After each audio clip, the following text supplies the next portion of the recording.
Tonight,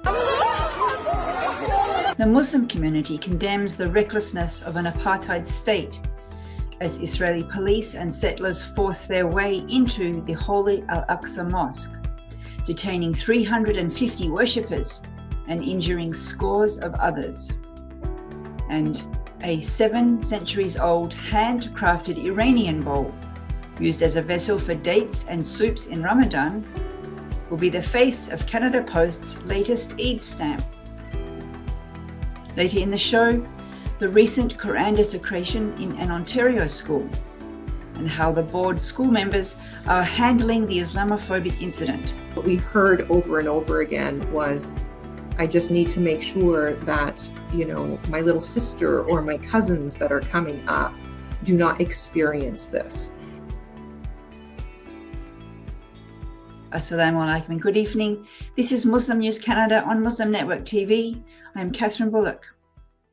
Muslim leaders are condemning the recent storming by Israeli settlers into Al-Aqsa Mosque, as well as Israeli police brutality against the worshippers in the mosque.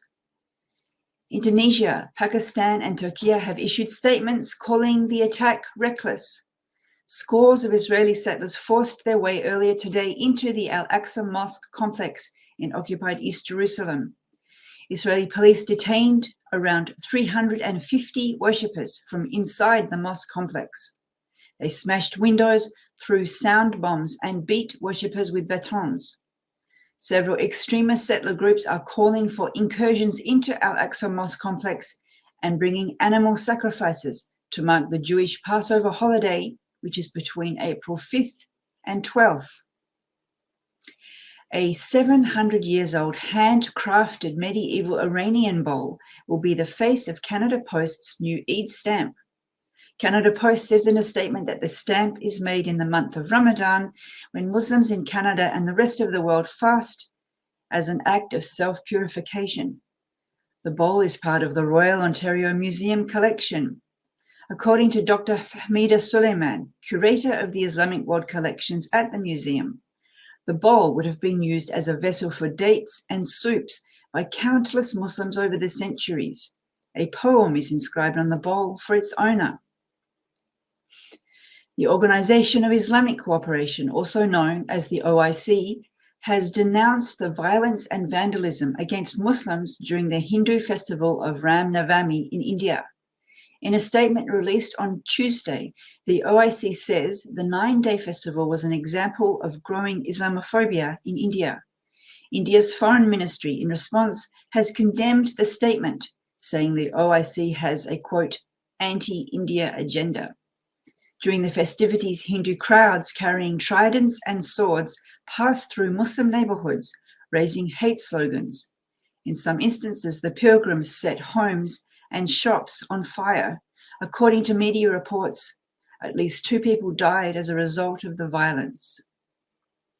Pakistan has criticized as discriminatory and xenophobic British Home Secretary Suella Braverman's controversial remarks accusing British Pakistani men of wide-scale sexual exploitation of women and children.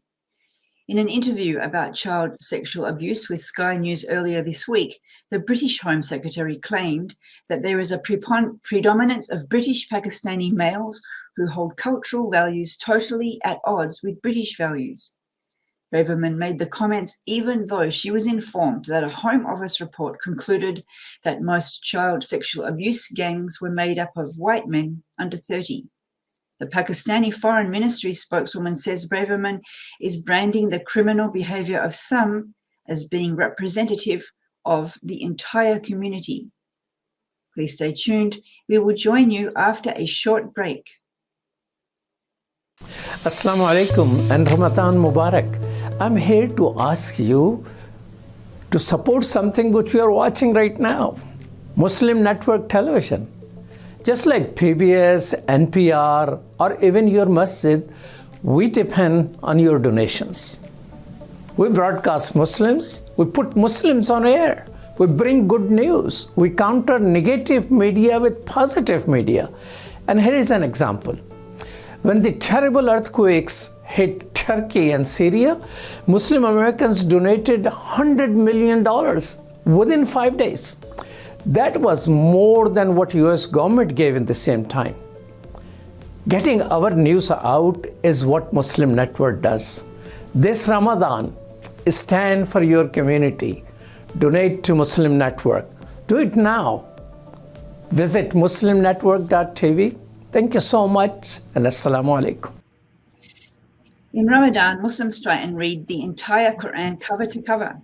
Muslims believe this sacred book was first revealed during this month, the 9th month in the Islamic calendar, called Ramadan. This is one of the reasons why students at a secondary school in Ontario were upset when a fellow student desecrated the Quran last month. To talk to us about how the school and Muslim community has been coping with the incident, we are joined by Jamila Amaliha and Rita Rousseau from the Kawatha Pine Ridge District School Board. Hello, Assalamu alaikum, and welcome to the show. Assalamu. Jamila, let's start with you in case people are not familiar with what happened. If just give us a very brief recap of what happened. Certainly. So we have a student Muslim association at the school, and they were doing some information. They had an information table that was available,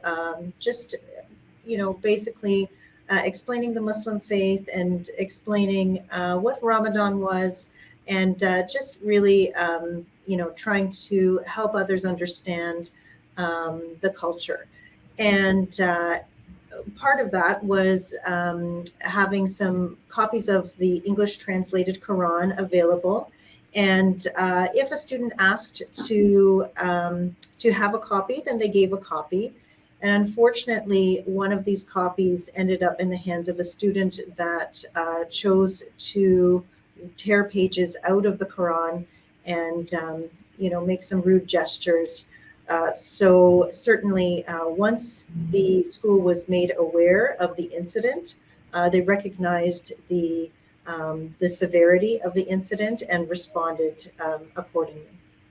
I'll ask some more questions about how the response a bit later in the show, but I just want to follow up a little with you, Jamila. Can you tell us what the students, the Muslim students who had the table and who had been made aware of the desecration, I gather it was from a video that had been posted somewhere, what were they telling you about how they were feeling about this?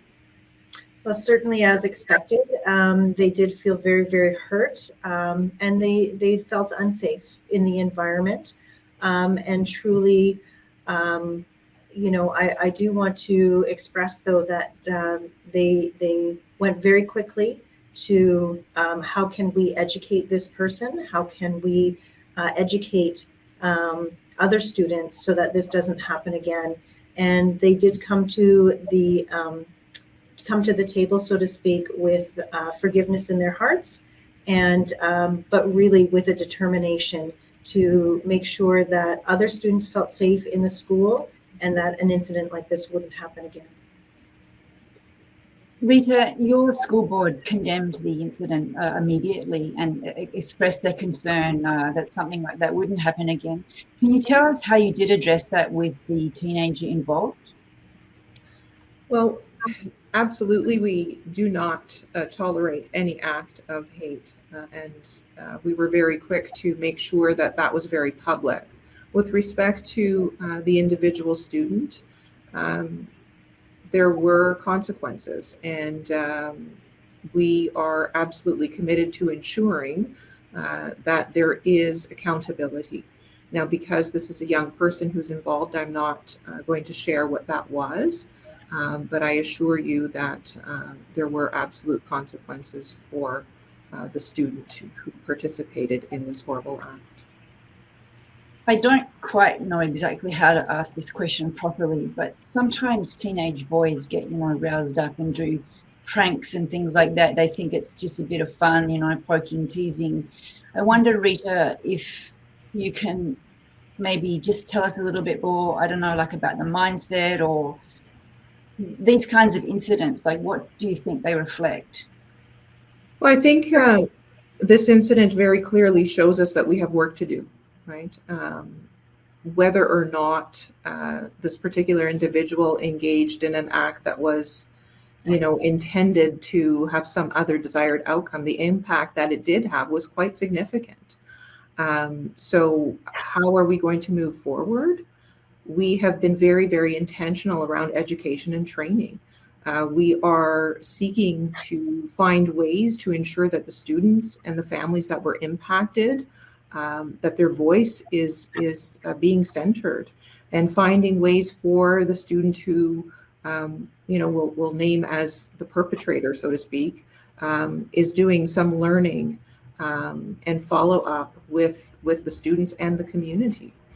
So we're listening keenly around how we can educate and also communicate that there are consequences for actions, even though that may not have been the intention. The impact is what matters here. So Jamila, I wonder if you can elaborate on that, like how you might be doing this education. I mean, after all, the Muslim students thought that's what they were doing. They set up a table to educate. So what other things can be done or are being done? Well, I think, and thank you for asking that question. I think that this is a journey, and there are certain things that we're doing immediately and with long-term goals. So we have partnered with families. We have partnered with community members. We certainly have partnered with our local Islamic centers and with NCCM, the National Council of Canadian Muslims. They have been invaluable in terms of their support and educational services. We have already had guest speakers from NCCM come into the school, and they have done some educational work with grades 9 through 12. All of our students have been given this education, as well as the staff members. And we're working on a long-term plan in terms of how we are going to address Islamophobia from a district perspective. And Rita, you mentioned that the school board, of course, has been concerned about the impact on the families and the communities. What kind of messages are you hearing from them, from the families and from the wider community, not the students? So with the local community, we have engaged in a community circle where we had the students who were directly impacted join us along with their families and other concerned community members. And we had, as Jamila mentioned, NCCM facilitate that conversation. We also had members of our governance committee, our local trustees, as well as our student trustees and other senior officials from the Kawartha Pine Ridge District School Board in this circle to hear directly from them what some of the challenges have been and their experience have been as Muslim students, as Muslim families in this community. They ask some really tough questions, and they are demanding action, and so they should. And we are moving forward with a very clear plan that focuses on education, but not solely for that school community, but for the district widely. We are also very committed to engaging in the development of an anti-Islamophobia strategy here at the Kawartha Pine Ridge District School Board. Those are our next steps, yeah. Without giving away anything confidential, but what's an example of a tough question that you were asked? What was a tough question? The questions were all tough because they spoke to experience, right? So how will you ensure that my child will not be faced with Islamophobia in future? There was, the students that spoke out have been commended for their bravery and their courage, right? Because they are still members of that school community. But what we heard over and over again was, I just need to make sure that, my little sister or my cousins that are coming up do not experience this. And they want to know how they can be a part of the change.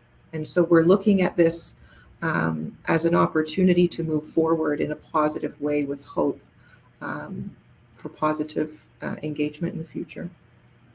Well, that is a tough question.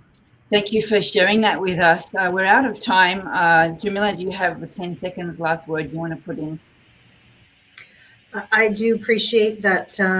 What I want to say is that I do appreciate all the support that we've received from the community, and that our local imam and the rest of our Muslim leaders within Clarington have really embraced us and have allowed us to learn from them and with them. So very much appreciated, and a huge thank you to the students for their bravery and for coming forward and really trying to make a difference in their own school and their own community. Well, we commend you for your leadership, and thank you for coming on the show and explaining it to us. We wish you well for the future. Thank you. Thank you for watching. We need your support for donations. Please scan the QR code on the broadcast or go to our website, muslimnetworktv, to donate so that we can continue to amplify the voices of Muslims in Canada and abroad.